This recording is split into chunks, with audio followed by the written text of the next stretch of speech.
Sometimes the nerve is caught or compressed, and just like a hose that's compressed, it doesn't allow the information to get up and down, and it creates signals of pain. By releasing the compression on those nerves, that can happen from scar tissue from surgery, from internal scar tissue from trauma, being in a car accident, an athletic injury, a simple fall and twisting of an ankle or a knee, surgery on ankles, knees, wrists, elbows can cause the nerves to have pain.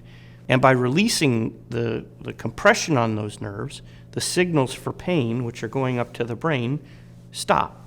It's not a panacea, it's not a magic bullet for everyone with pain in the arm or leg. We figure that out and whether or not surgery will help, and if releasing the compression on the nerve is what's required, then oftentimes it's very effective.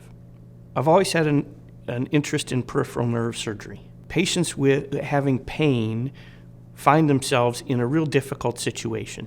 Again, because many physicians aren't trained and don't have experience to treat the pain. Some specialists do, but there are very few surgical specialists in treating pain. Pain isn't something that we say classically you can see and cut out, but if you know how the nerves work and you know how they can be compressed to cause pain, then you can see where to cut and where to release. In some cases, we have to divide a nerve that provides sensation to the skin in order for it not to be sending painful signals to the brain. And the trade-off then is an area of numbness. That's a last resort, but even in that case, in many situations, we're getting rid of the pain. Usually the nerve can just be released from the compression around it, whether, again, that be scar tissue or swelling, as in diabetes,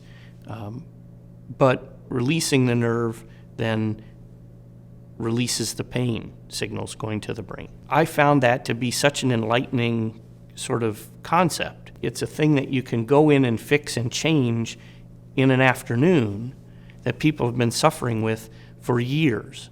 And I really wanted to be able to have that effect and offer it to our patients. Obviously, we can't solve every issue of arm or leg pain. Frequently, we'll find patients that have been to 12 other physicians on 6 medications and multiple therapies who just haven't seen the person who can pinpoint the source of their pain to a compression of the nerve. And in those patients, the release, which seems conceptually simple enough, can undo all that they're going through. Michigan being one of the places that's doing that now, I think is a really great thing, both for University of Michigan and for the patients that we treat.